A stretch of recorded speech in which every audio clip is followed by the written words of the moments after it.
Yesterday at Luneta Park, the atmosphere almost felt like a festival. Colorful banners waved in the air, chants echoed like music, and the crowd cheered when familiar faces appeared. Vice Ganda among them, plus other celebrities lending their voice to the cause. Students carried handmade placards. Some placards were witty, others demanded answers. It was unity in its purest form. Passionate but peaceful. Democracy at work. Yet, hidden in the same crowd were people who didn't come to fight for justice. They came to infiltrate, to provoke, and to create chaos. But if you looked closer, there were groups who didn't match the spirit of the rally. They stood quietly, away from the chants.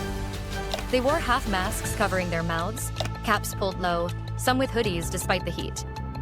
They weren't recording videos, they weren't chanting with the crowd. Ang galaw nila, iba. These weren't ordinary protesters.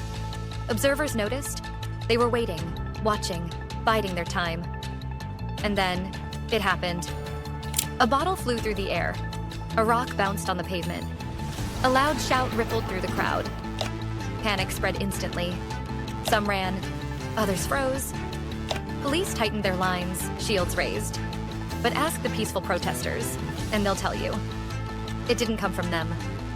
The spark came from infiltrators, people who entered the rally with only one mission, to discredit it.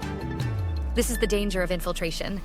Tens of thousands show up in peace, but the actions of a handful overshadow everyone.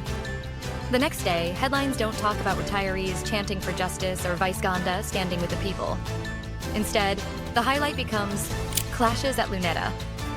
The real story, the demand for truth, accountability, and answers about billions of pesos in projects, gets buried under seconds of chaos engineered by a few. What happened in Luneta shows how fast things can change. From chants and unity, biglang may bottle and rock, and suddenly it's chaos. The people's clear message of accountability and justice got buried because of infiltrators. But let's be clear, that's not the real story.